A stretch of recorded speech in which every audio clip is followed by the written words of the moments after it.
Hi BookTube, and welcome to another fiction review. Work without hope draws nectar in a sieve, and hope without an object cannot live. These are lines from a sonnet written by Samuel Taylor Coleridge, and they provided the title for today's novel. This book is a miscarriage of literary justice. It is short, it was a bestseller when it came out, and yet the author has been out of print for over 20 years, and her books have only recently been republished. These facts belie the power of this novel. The editor responsible for the 2023 republishing wrote an afterword to the book where he said, quote, "There are some kinds of fiction so engrossing and tensely wrought that they demand of the reader a level of emotional participation that is almost physical." He and I are in agreement 100%. This book had me weeping repeatedly, and yet I could hardly put it down. When I reached the last page, it felt as though I'd interrupted my own life in order to live a second one.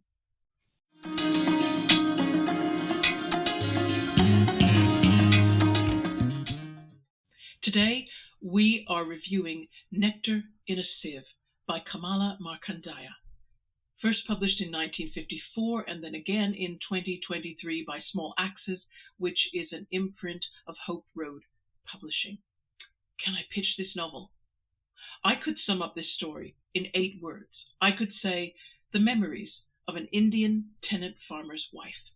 That would be short, like the novel, and anyone watching this video might shrug their shoulders and think, okay, good to know, but why should I read this book? Well, if all the gains and losses and pain and confusion and joys and simple moments of one life could be somehow compressed so that they took up much less time and space, so that they came in a package roughly the size of a 200-page novel, that novel would be Nectar in a Sieve. The closest comparison I can make with another work of fiction that I've read, it would be The Stone Diaries by Carol Shields. Both books tell the life stories of women who grew up in small farming communities. Except, although I felt powerfully moved by The Stone Diaries, I never felt as emotionally possessed as I did with Nectar in a Sieve. The book asks the reader, how far will they go with a protagonist that they've grown to love? Like, can they keep hoping as long as she can? Book details. How long is it? How did I get it? How much did it cost? The paperback version that I read is 210 pages long. 202 pages are the novel text itself. The font you can see here looks small, 10-point maybe, but there are generous margins, and you've got a half line space between each line of text. And also, there are a lot of natural breaks. There are 30 chapters, and that works out at an average chapter length of only 7 pages. And within each chapter, Markandaya has section breaks that are marked with 3 asterisks that you can see here. And I think this is a very sympathetic book choice. Therefore, if you're busy and you know you're going to have to put down and pick up the book a lot, this book would be a good one to choose. Now, I documented the day that I purchased this book in a coffee break video on the 21st of September last year. I went browsing at Foyle's bookshop on Charing Cross Road in London, and I decided I was going to buy only fiction that was put out by small publishers. And I bought 3 novels. 2 of them I've already read and reviewed, and there'll be description box links to all those videos. I paid full price for this book, which was £9.99. Amazon UK are selling their paperback for $9.39, and American readers can get the paperback off Amazon for $7.16, or they can get a Kindle version for $4.99. Normally in my reviews, I focus this little section and tell you about the life of the author. But today, I really want to look instead on this fact that all of Markandaya's novels had to be republished by the Small Axes reprint. And this is a story of an injustice, I think. When Nectar in a Sieve was first published in 1954, it sold very well, and it sold internationally. It was translated into 17 languages, and in 1955, the American Library Association added it to their list of notable books, and it was also a Book of the Month Club selection. There were many favorable reviews, among them Donald Barr of the New York Times Book Review. He wrote, Nectar in a Sieve has a wonderful quiet authority over our sympathies and explains this by adding, everything that is of final importance in life can happen in a village. And Markandaya went on to write another 3 novels that she published in the 1960s and the early 1970s, but at that point something changed. Critical reaction to her 1972 novel, The Nowhere Man, was muted. In my description box, you're going to find a link to the London Magazine article about this, speculating that this was a political reaction, that her commentary on British social issues made the novel uncomfortable reading. Her publishers did not keep her works in print, and when she produced a new manuscript in the 1980s, publishers were more enamored by the magical realism of writers like Salman Rushdie and Amitav Ghosh, and Markandaya could not find a company that would take her manuscript. It's crazy. She continued to write. She continued to be an Arts Council adjudicator. But as a published novelist, she became unknown. The writer Bernardine Evaristo, she said it so well, I'm just going to quote her. For the last 20 years of her life, Kamala Markandaya couldn't get published and went out of print. Generations of readers lost out in reading this gem. Let's talk about the setting. The novel is set in India, although we are never told exactly where or when. In fact, I don't believe the text itself ever uses the word India. The characters don't say it. There seems to be no national consciousness in any of them. They do refer to what is present-day Sri Lanka, but they call it Ceylon, so it could be a pre-independence setting. But this vagueness about place and time, it's actually quite important. The effect of keeping the setting sort of foggy and vague elevates the story into one of those narratives that we think of as being beyond the spatial and temporal limitations of all of us, fairy tales, folk tales, myths, those stories for any time and all time. And if you contrast that, when Markandaya actually gets down to writing scenes in the novel, these are all very close-range human interactions, highly intimate, usually involving no more than 2, possibly 3 characters at any one time. And the spatial scale is very small. Most of the protagonist's life is spent in a 2-room mud hut on rented land. The small nearby town, about a mile walk away, it gains a new tannery, and the protagonist is disturbed by even this modest amount of growth. She feels crowded and uneasy. And I marveled at how Markandaya actually succeeded in shrinking my comfort zone, so that on the one occasion when Rukmani, who is our viewpoint character and our protagonist, the one time she visits a big city, I felt exactly what she felt. I felt disoriented, exhausted by all the noise and the movement, and I just wished I could get back to the mud hut and the fields. Let's talk about the narrative. Certainly, a lot of the power in this novel lies in its first-person narration. Rukmani is a rural Indian woman. She's educated enough to read and write and therefore have the vehicle for recording her story. She begins and ends that story with journeys into the unknown, and between those 2 points are all the precarious stages of her life. And as a journey, the story is cyclical rather than linear. That is to say, we know the end from the beginning. The first 4 paragraphs of the novel are actually the last ones in chronological order. However, that doesn't help you. It's not a spoiler. It's more of a tease. It's more of a Tantalus situation. If you know Greek mythology, you'll understand what I mean. Tantalus was punished by the Olympian gods, and what they did was that whatever he desired and thought that he could reach for always moved just beyond his grasp. And if you decide to read Nectar in a Sieve, you may find you become like Tantalus, that you constantly hope that if you try again, if you just turn one more page or you just read one more chapter, those 4 paragraphs at the beginning will make sense, but more than that, that Rukmani will finally have what she hopes for. Does the novel fit a genre label? I am actually thinking of a very entertaining short video that I saw on YouTube, and of course it will be in my description box. It is by the American author Kurt Vonnegut, and he's explaining his theory of story shapes, and he maps these out on a graph. Regardless of genre, all stories, according to Vonnegut, have an emotional shape. When I consider Nectar in a Sieve, I don't see much that I can tell you about in terms of genre, but I do see shape. And so if you don't mind, I'm going to show you a diagram, two diagrams, based on Vonnegut's ideas. And in order to ensure that, first of all, you grasp this whole concept of graphing a story, I'm going to start by drawing on a fairy tale. In English, it's called Cinderella, but in German, it's known as Aschenputtel. In French, Cendrillon, or if you want to go back to the oldest original story, which is Chinese, Yexian.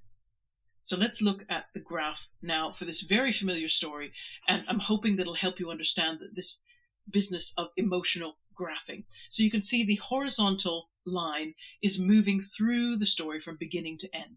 So on the far left is the beginning, on the far right is the end.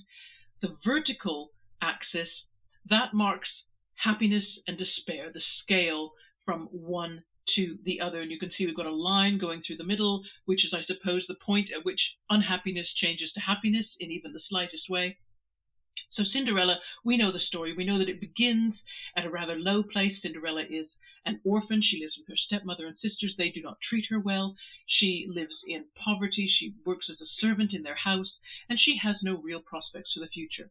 All that changes when she is magically assisted to go to the ball. And so you can see the rise in the first story arc there is as she is being assisted and made able, given the clothing, given the transport, to go to the ball. And of course, the highest first peak of that story is Cinderella attending the ball, meeting the prince, and it's clear that they both have feelings for each other. And that happiness arc lasts until the stroke of midnight in the story. We all know this. And then everything kind of falls apart. Cinderella must run away. So the next morning after the ball, her stepmother and stepsisters talk about this mysterious woman, but they assume that Cinderella hasn't been to the ball. Nevertheless, they don't want her seeing the prince when it is said in the village that he's coming to find the owner of a glass slipper that was left behind at the ball that must belong to this woman that he loves. And so they try to keep her away from the prince as much as possible. But again, she manages to struggle against that adversity. And then you can see the next story arc, the final story arc, is when her identity is proclaimed. She is the woman who wore the slipper. She's the only person who fits into it. And therefore, she marries the prince, goes away to the castle, and as all fairy tales end, lives happily ever after, meaning there is just no end to that second happiness arc. All beautiful. What I want you to notice on this graph is that the dividing line between what is happy and what is not happy remains the same. There is no need for that to change or to be altered. And here's where the difference is with Nectar in a Sieve. If I graph that story according to Vonnegut's ideas, I say the graph looks like this. Right? So we don't begin in the best of places. We begin below the happiness median, if you like. And then as the story progresses, there are moments when, yes, we appear to go over the median line into the happiness area. But of course, what you're noticing is that the median line is itself slipping ever so steadily downwards. And so I could compare it by saying in Cinderella, you see that good and evil is a defined and inarguable matter. And it's something external to the characters themselves. It's a set of predetermined norms. Nectar in a Sieve, on the other hand, defines good and evil by the internal perception of Rukmani. And she is constantly changing, adapting her perceptions in order to redefine happiness and sadness, just so that she can preserve hope throughout her story. Is there problematic content in this book? I'm going to stick my neck out and say that even if you've got the strongest possible reading constitution, I think you will still be challenged by Nectar in a Sieve. And so for anybody who's not feeling very strong, this is a caution. If you don't feel that now is the right time for Markandaya's novel, then I am not going to try and talk you out of that judgment. The narrative stretches hope about as far and as thin as it can go, and then it goes a little further than that. It is harrowing, and yet, it becomes somehow cathartic and cleansing and perception altering. what I found myself doing after I had located the nearest box of tissues and dried my face, what I found I did was I looked back on my own life, the really low points, and I was reconsidering them. I was comparing them with the darkest times in Rukmani's story and asking myself how much of her approach, her ability to adjust her expectations, to need less, to what degree was that useful and to what degree was it harmful? It's not an easy question to answer. Honestly, I'm still thinking about it. What is the context of the problematic content?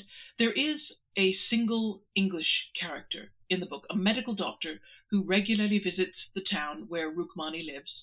He tries to make improvements to the quality of life for the people there, and he's repeatedly exasperated by the passive acceptance of suffering and want that he sees all around him. And so I suppose the novel is also holding up a mirror to the Western paradigm of good and evil as absolutes against which all things can be measured, including our own successes and failures, and then doing a comparison exercise with the more relativistic, adapting and accepting model concepts we associate with Buddhism, but also underpin the spirituality of the townsfolk who are mainly Hindu.